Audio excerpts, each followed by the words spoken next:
Ladies and gentlemen, I just finished watching The Walking Dead Dead City Season 3, Episode 3, and I have some thoughts about this one. By the way, it's a fucking steamer out here today. It is hot as hell. I don't know how I'm gonna do this, so I'm gonna try to get through without dropping all of my body weight in sweat. Anyway, The Walking Dead Season 3, Episode 3 of Dead City was, I don't know. The way I see this is this episode had the makings of a good episode, but in execution, I thought there were so many corny elements to this episode that it was hard for me to excuse. Except again, like I said, it had the makings because the core elements themselves were there. Season 3, Episode 2 left us off on this place where our characters had opened up Manhattan. They turned on the skylight, letting everyone in the surrounding areas and even boroughs know that Manhattan is essentially like open for business, I guess, and right away, there's a group at the end of episode 2 that's like, oh my god, Manhattan. So they obviously start to come, and this episode takes place in those events and what happens. There's flies hitting me and shit like that. I got 3 nephews, by the way. The reason I'm here is I got 3 nephews, and they're loud. I love them to death, but they're loud, so I can't film in the house when I'm with them, so I gotta film in these cool spots. But who's complaining about this? Anyway, now that the fucking fly's gone. Anyway, so this episode follows that whole story of the people who come in and they have to, then Maggie and Renata and Louise and all of them, they have to figure out if these people coming in are a threat or if they could actually help build up this place. And I do think, again, on paper, this made sense as an episode to follow. So what happens is the group that comes in, it turns out they were hunted by those Newark gang people, the gang of Newark people that were bad because the gang of Newark people were ganged on by another gang, by some gang in a gang somewhere. I don't know how to describe it. Essentially what happened, to my understanding, is the Newark people that were attacking this group that arrived on the shores of Manhattan were getting attacked by another gang somewhere else. That was the series of events that happened. So now the threat is with these new, I guess, seemingly good-ish people coming in, there is going to be some sort of there's like a group that is still out there coming that could be a problem. That's the whole dilemma they got. But while that's still going on, there is, I guess, some bad people in that group that hate each other. So they have beef. So while everyone came in, there is still beef to be, sent around and all of that shit. And this episode basically picks up with Maggie and them taking them in, realizing that all of them, for some weird reason, are badly injured, like gouges, like they had a war on the boat ride over here, essentially. So they spend the whole, episode nursing everyone back to health because everyone's hurt. So that's the whole point. And in that is where a lot of the goofiness unfolds because Hershel now is doing incisions on people's necks after like a day or two of training. I thought that was so fucking goofy. There were so many goofy moments in here. I actually wrote a goofy list. You know what I mean? I wrote a little bit of a goofy list. What do I got on the list? That was my worst goofy impression in the world. It was all Hershel, to be honest. So first off, Louise, like I said, he trusted Hershel in this episode to do an incision on the neck to install like a breathing tube or something. What the fuck? That made no sense. And then another one is young Hershel, as all the walkers are starting to wake up from being dead. Young Hershel throws like a throwing knife, like one of his work throwing knives at the walker, and it dies. I don't know. It's like goofy elements like that I'm like, okay, yes, I think this season so far is off to a much better start than the rest of the show. I actually do genuinely think that. Except then there's these goofy moments like this where I'm like, is this a thing? Is this where we're going with the story? Now again, I'll say it again. I've said it before. I said it again, blah, blah, blah, all that stuff. I actually do think this is doing Dead City right now this season. This season is actually feeling like a true, genuine step in the right direction for the show. So I don't know how much I can complain about this, despite there being really, really goofy moments in it. Like the ending. The ending of this episode had Dillard actually hearing the voice of the walker, and the walker talking to him is talking to him like a, hey, I love you sort of fucking voice. It was so weird. It was so weird. I don't know. It was moments like that that really, really genuinely just took me out of the story. But again, I don't think I did a fair enough job of explaining what this episode did.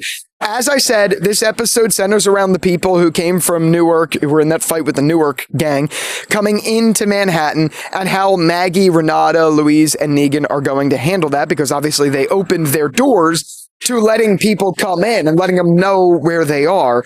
And everyone kind of has different ways of doing it. Maggie's kind of all in on it. Renata is conflicted, where she used to just kill the people that would come in. But now she's listening to Maggie, so she wants to do right and grow this city. Negan doesn't agree with pretty much any of it, at least in the way that it's gone down.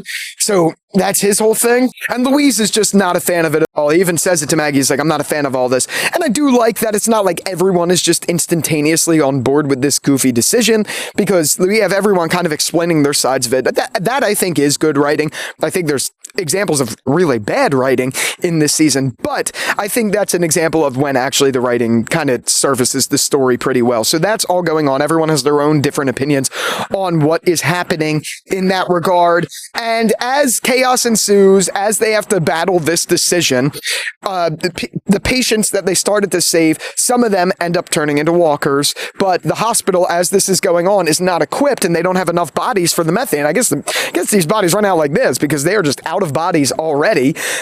They start to lose power. So as that's going on, as they're trying to help everyone, they start to lose power in the hospital. So they have to work on backup power, and they have to work, primitively, but they also don't have any more morphine or anything like that to numb the pain. So they're using alcohol, but apparently instantaneously, right after you take a shot of alcohol, it cures and you don't feel anything. That's fucking bullshit. You know how many times I've fallen idiotically when I'm drunk or something like that, and I feel the fuck out of that pain? I don't believe for a second that one little sip of this whiskey that was made in Dillard's bar is going to cure everything.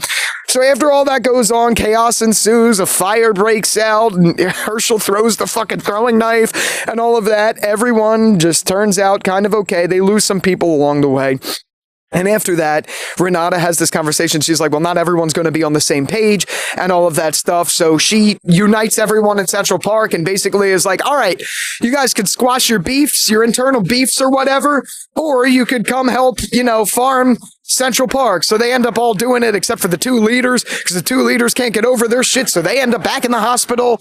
And then after all is said and done, everyone is all, good and happy and all of that stuff. And Dillard's bar is filled with people. And it's always sunny in Philadelphia, but in an apocalypse with Liam McPoyle, happily ever after. But that's essentially what the story of this episode was. And again, like I've said, I think 3 or 4 times in this video, I'm not saying this episode was inherently bad. I actually think, again, it had the makings of a good episode. It had the story structure, the overarching plot of a good episode, but broken down individually, I do think this episode was really, really cheesy. If I'm being honest, there wasn't much in it that I could say I really enjoyed. Oh, they did a Hershel flashback. That was pretty cool. We got a little clip of Hershel. Oh, we actually got we got Negan talking about Rick, though he who shall be named should never be named, even though I get it. In that instance, it made sense why Negan had no need to say the name Rick Grimes, but it is funny how they just never fucking say that name. So I think that's some of the things that are actually working about this. I think us having connective tissue to the main universe, making this feel connected, bringing up what was in the past and stuff like that, I think helps sell this story a little bit more. And it's good because these characters spend so much time with these people in Alexandria. They should be bringing them up, or at least talking about life lessons they've learned from them. And I'm glad we are, in a sense. But the one thing I don't understand that I've came back to time and time again, and guys, I'm sweating bricks. It's got to be 90 and humid. It's horrible out today. I don't know what the fuck is going on. Whatever. The last thing, at the end of the episode, they're all celebrating. Maggie's celebrating with Renata in the room, talking about how the champagne is cat piss, so they're drinking beers. And as she's doing so, she mentions that every other community she's been a part of has failed, which is really interesting to me because, again, I don't know how far in the future we are. I don't know if this is 2 years, 10 years. I don't know what this is supposed to be. But that's pretty interesting. I know the Hilltop failed. I totally understand that. But they ended, the last episode was Maggie and Negan kind of making up, in a sense, of the canon, The Walking Dead, in Commonwealth. I think, Commonwealth, basically, but I think it was still like Alexander. I don't know. Whatever. Anyway, they knew of Commonwealth. And to our knowledge, that didn't fail because we saw Rick reunite with everyone, technically, I guess, at the Commonwealth. So it didn't fail, at least to our knowledge, or maybe she knows something that we don't.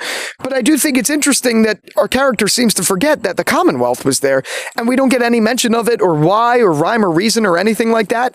It does feel goofy. I'd be lying if I said it didn't. I'm getting eaten the fuck alive right now.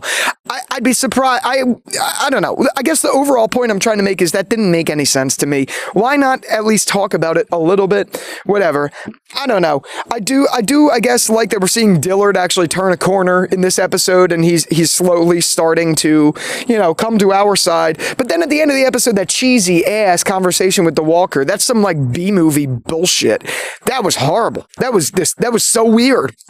Not a fan of that. I'm not a fan of that. But again, I think on paper, the plot of this episode and how they tried to get it there worked, but in it was some really cheesy bullshit that I was not a fan of. So yeah, that's my thoughts on the episode. I gotta stop because I am sweating bullets and I'm getting eaten alive. And I realized, by the way, a lot of people asked what I got bit by at the end of the last episode. Where I live in a coastal town. So where I live, there are these big, and I just got bit by another one. There are these big flies. We call them greenheads, and they bite the shit out of you. They look like normal flies, but they have like green heads, and they bite the shit out of you. And one of them is attacking me right now. And it keeps happening at the end of my videos, but it just so happens that it's the end of my video for a reason.